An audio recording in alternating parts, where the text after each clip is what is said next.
Aujourd'hui, on va s'intéresser à un nom que beaucoup de monde connaît, ou en tout cas croit connaître, Nikola Tesla. C'est un véritable génie. Ses inventions ont littéralement dessiné notre monde moderne. Et pourtant, son histoire, elle, est pleine de mystères et on va le voir, assez tragique. Alors, pour bien comprendre, notre histoire va commencer par la fin. Imaginez la scène. On est à New York, le 7 janvier 1943. Il fait un froid glacial. Et c'est là, dans la solitude d'une simple chambre d'hôtel, que l'un des plus grands esprits de son temps va tirer sa révérence. Regardez ça. C'est lui, en couverture du magazine Time, un génie célébré, une véritable star de la science à son époque. Et pourtant, la réalité de sa mort est bien différente. Il s'éteint à 86 ans, complètement seul et criblé de dettes. Le contraste est juste saisissant, non? C'est fou quand on y pense. Alors la question qu'on se pose tous, c'est comment est-ce possible? Comment celui qui a en gros électrifié la planète a-t-il pu finir sa vie dans un tel anonymat? Pour le comprendre, il faut tout reprendre depuis le début. Retournons à ses origines. Et voilà, on y est. On va plonger dans sa jeunesse pour essayer de comprendre d'où venait ce génie si particulier. Alors, regardons quelques dates clés. Il naît en 1856, et la légende dit que c'était pendant un orage terrible, assez prémonitoire. Puis, en 73, il frôle la mort, il attrape le choléra. Et c'est là que tout bascule. Son père, pour le motiver à guérir, lui promet qu'il pourra enfin étudier l'ingénierie. Promesse tenue, il entre à l'école polytechnique en 75. Et enfin, le grand saut en 1884. Il part pour les États-Unis, et pour travailler chez qui? Thomas Edison lui-même. Le décor est planté. Et il faut parler de sa mère. C'était une inventrice elle aussi, à sa manière, pleine d'ingéniosité. C'est elle qui, en le voyant naître au milieu des éclairs, aurait dit de lui qu'il serait un « enfant de la lumière ». C'est une prophétie assez incroyable quand on connaît la suite de l'histoire. Mais ce qui le rendait vraiment différent, c'était son esprit. D'un côté, il avait des visions, des flashs de lumière hyper intenses, presque des hallucinations. De l'autre, une mémoire photographique. Et le plus fou, c'est sa capacité de visualisation.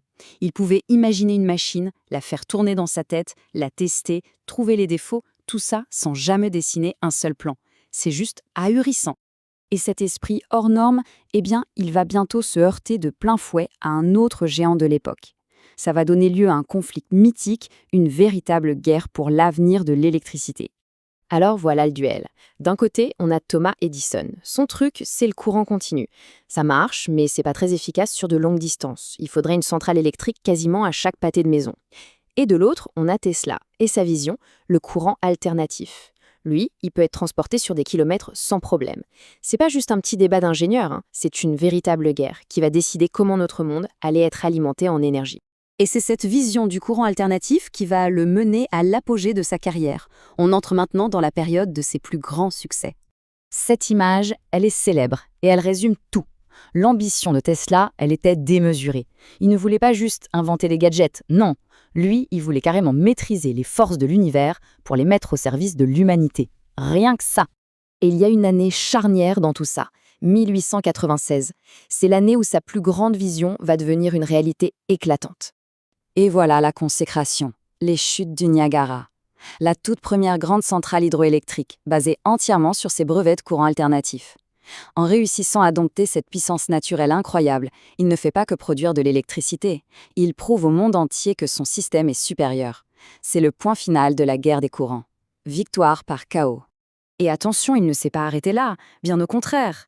On a bien sûr la fameuse bobine Tesla, essentielle pour la radio.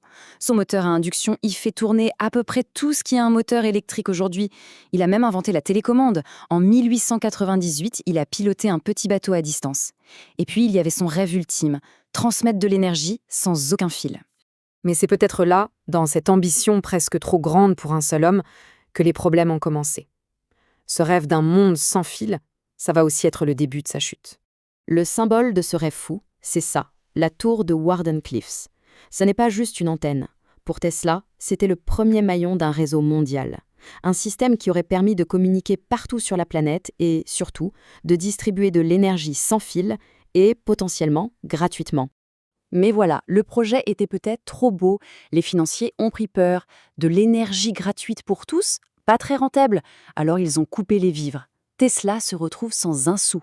Et en 1917, c'est le coup de grâce. Sa tour, son rêve inachevé, est démoli. Ce n'est pas juste de l'acier qu'on met à terre, c'est l'idée d'un autre futur. Et pour Tesla, c'est le début de la fin. Ces dernières années sont assez tristes, il faut le dire. Il passe d'hôtel en hôtel à New York, de plus en plus seul, de plus en plus excentrique.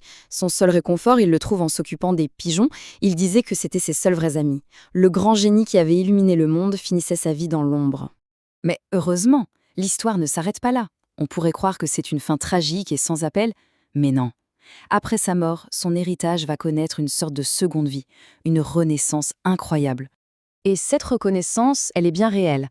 En 1960, la communauté scientifique donne son nom à une unité de mesure, le Tesla. C'est un honneur immense. Un musée lui est dédié à Belgrade, pour que ses inventions ne soient jamais oubliées. Et bien sûr, aujourd'hui son nom est partout. Il inspire des ingénieurs, des inventeurs, des entrepreneurs. Alors, pour en revenir à notre question de départ, comment a-t-il pu mourir dans l'oubli? Eh bien peut-être parce qu'il n'était pas juste un inventeur, c'était un visionnaire. Quelqu'un qui, comme il le disait lui-même, pensait en termes d'énergie, de fréquence et de vibration. Il voyait un futur que personne d'autre ne pouvait imaginer. Et il était tellement en allant sur son temps qu'il s'est retrouvé seul. Il a peut-être inventé le XXe siècle, mais en réalité, son héritage, lui, il continue d'éclairer notre XXIe siècle, et probablement bien au-delà.